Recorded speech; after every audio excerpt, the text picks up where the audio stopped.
বন্ধুসকল, এতিয়া আমি কি কৰিম? এতিয়া আমি মানে মাংসটোতো আনি ল'লোঁ। এতিয়া আনি পাই গ'লোঁ। বন্ধুসকল, মাংসটোতো এইটো হৈ গ'ল। তাৰ লগত আমি কি দিম আজি সেইটো দেখুৱাইছোঁ আপোনাৰ। চাওক, এইটো হ'ল কাৰি পাত্তা, আৰু হিন্দীত কাৰি পাত্তা বুলি কয়, অসমীয়াত কয় ইয়াত নৰসিংহ পাত।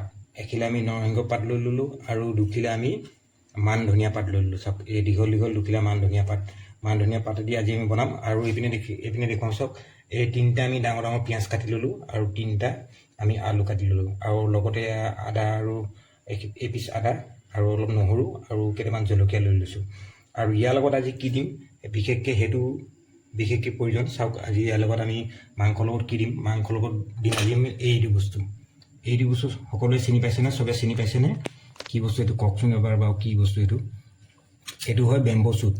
আমাৰ অসমীয়াত ক'বলৈ গ'লে এইটো হ'ল বাঁহৰ গাজ। চাওক, খৰিচা বুলি কয়, আমি এইটো খৰিচা বুলি কওঁ। চাওক, এইটো ইয়াৰ লগত আজি আমি গাহৰি মাংসটো বনাই দেখুৱাম, আৰু কেনেকুৱা লাগে আপোনালোকক ক'ম, আৰু আপোনালোকে ক'ব কেনেকুৱা পাইছে। এতিয়া মই কি কৰোঁ? এতিয়া প্ৰথমতে মই এতিয়া আমাৰ যিটো পৰ্ক আছে, পৰ্কটো মানে গাহৰি মাংসটো মই এতিয়া বইল কৰি দিম। এতিয়া বইল কৰি লৈ 15 মিনিটৰ কাৰণে বইলত দি দিম। এতিয়া চাওক, আমি কুকাৰটো ধুই মেলি ৰেডি কৰি থ'লোঁ। এইটো কুকাৰ আমি ধুই মেলি ৰেডি কৰি থৈছোঁ। এতিয়া আমি মাংসটো কি কৰিম? মাংসটো আমি এতিয়া কুকাৰত দি দিম। মাংসটো আনি লৈতো আমি এতিয়া কুকাৰত ধুনীয়াকৈ ভৰাই দিম। এতিয়া আমি অলপ পানী দিওঁ, ইয়াৰ পানী দি দিছোঁ। এতিয়া অলপ পানী দি দিওঁ, চাওক। তাৰপাছত আমি এতিয়া বইলত লগাই দিম ইয়াক। বন্ধুসকল, আমি বইলত দিওঁতেই মানে অলপমান নিমখ দি ল'ম। নিমখটো এইকাৰণে দিছোঁ যাতে বইল হওঁতে মাংসৰ ভিতৰে নিমখটো সোমাই যায়। নিমখটো দি ল'লোঁ। এতিয়া আমি কি কৰিম? অকণমান হালধি দি দিম। হালধি দিলে মানে কি হ'ল, ইয়াৰ কালাৰটো অলপ ভাল হৈ যাব, দেখাত মানে কালাৰটো ভাল হৈ যাব। তাৰপাছত আমি এতিয়া কুকাৰৰ সাবুখন মাৰি দিম।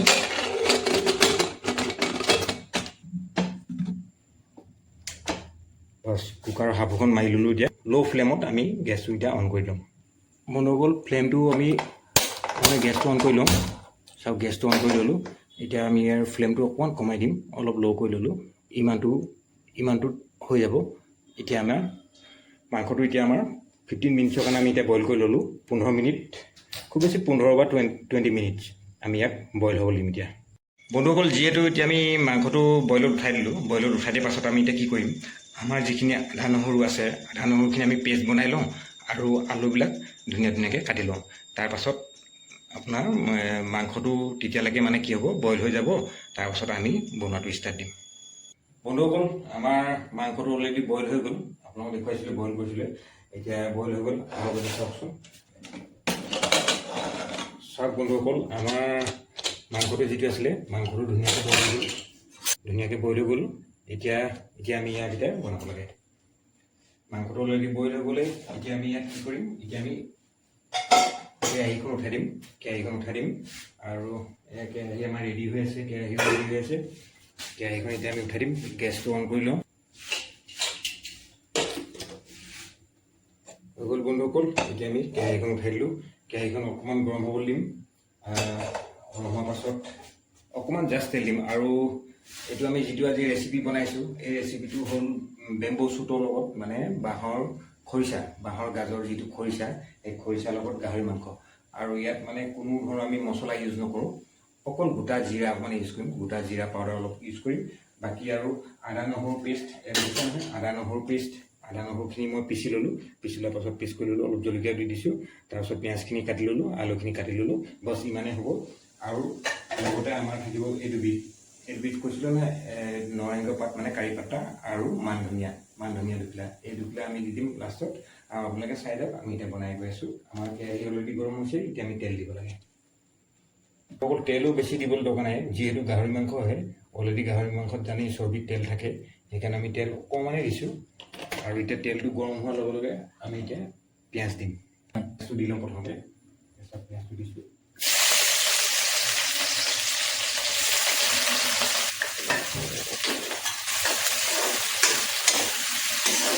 যেতিয়ালৈকে অলপ ৰঙচুৱা নহয়, যেতিয়ালৈকে মানে ব্ৰাউন কালাৰটো নহয়, তেতিয়ালৈকে আমি পিঁয়াজটো ভাজি থাকিম ব্ৰাউন কালাৰ নেক্সটো আহিলে মানে তেতিয়া অলপ মাংসবোৰ অলপ টেষ্টি হয় আৰু চব ব্ৰাউন কালাৰ নহ'লে অলপ ভাজি দিব লাগে বন্ধু গ'ল যিহেতু এইটো চব পিঁয়াজটো ব্ৰাউন নেক্সটো আহি গৈছে এতিয়া আমি কি কৰিম ইয়াত মানে এইটো যিটো কাৰি পাত্তা আছিলে আমাৰ যিটো নৰসিংহ পাত আছে নৰসিংহ পাতটো অলপ আমি দি দিম এনেকৈ চিঙি লৈ ইয়াত দি দিম তাৰপিছত আকৌ অকণমান মানে লৰাই দিম তাত আমাৰ পিঁয়াজটো অলৰেডি ব্ৰাউন কালাৰ হৈ গৈছেগৈ এনেকৈ আছে যিহেতু কুকাৰতে আছে মাংসটো আমি এনেকৈ জাষ্ট এনেকৈ টুকিম আৰু দি দিম তাত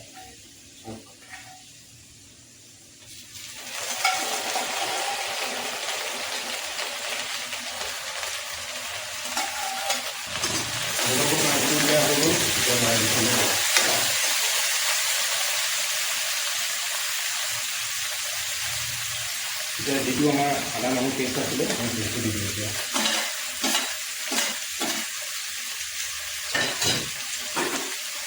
তাৰপিছত নিমখটো দি দিম হালধি অলপ দি দিম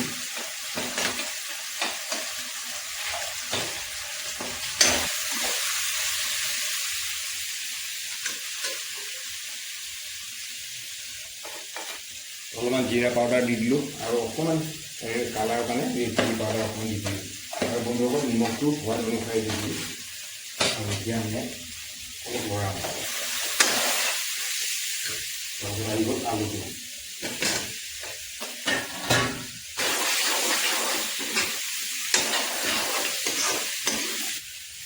তাৰপাছত আহি গ'ল বন্ধুসকল মেইন বস্তুটো এইটো হৈ গ'ল বেম্বো চুটটো আমি বেম্বো চুটটো অলপ দি দিছোঁ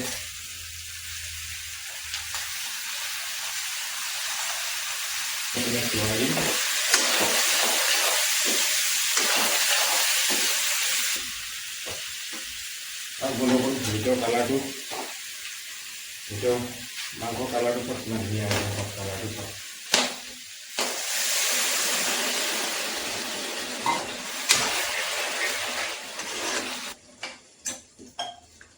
অকণমান পানী দি ল'লোঁ মানে কি হ'ব আমি এতিয়া ইয়াত অলপ আৰু অকণমান সিজাই দিম যাতে আলু আৰু মছলাবোৰ ধুনীয়াকৈ সিজি যায় আৰু নিমখবোৰ যাতে জেগাই সোমাই যায় আমি কি কৰিম লাষ্টত যেতিয়া হ'ব সময়ত আমি এই যিটো মান ধনিয়া পাত আছে মান ধনিয়াটো আমি শেষত দি পিনি ইয়াক মানে ঢাকি দিম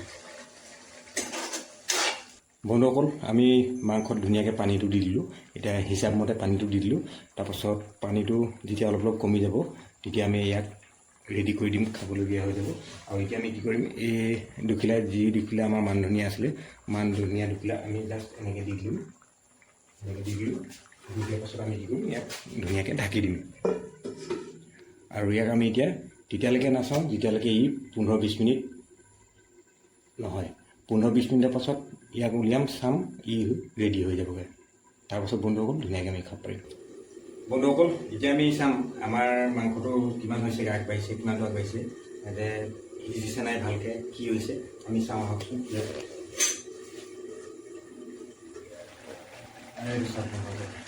আমাৰ মাংসটো অলৰেডি সিজি গৈছেগৈ কিমান ধুনীয়া হৈছে ধুনীয়াকৈ সিজিছে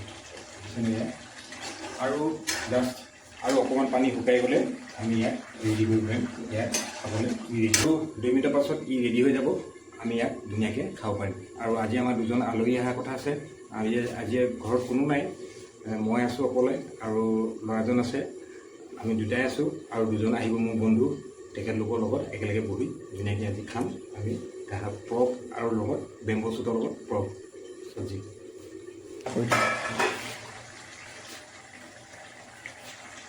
বন্ধুসকল আহক আমাৰ মাংসটো অলৰেডি ৰেডি হৈ গ'ল এতিয়া আমি উলিয়াই পিনি চাওঁ কেনেকুৱা হৈছে বলক মাংস আমাৰ ৰেডি হৈ গ'ল এতিয়া আমি উলিয়াম ধুনীয়াকৈ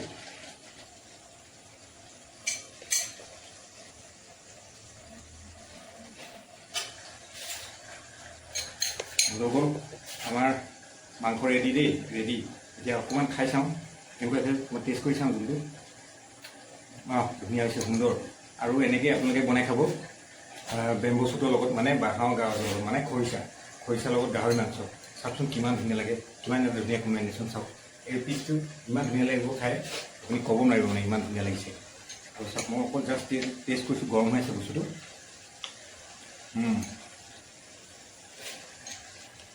কাৰি পাত্তা উইথ পৰ্ক মিট, চাওক কেনেকৈ লাগিছে।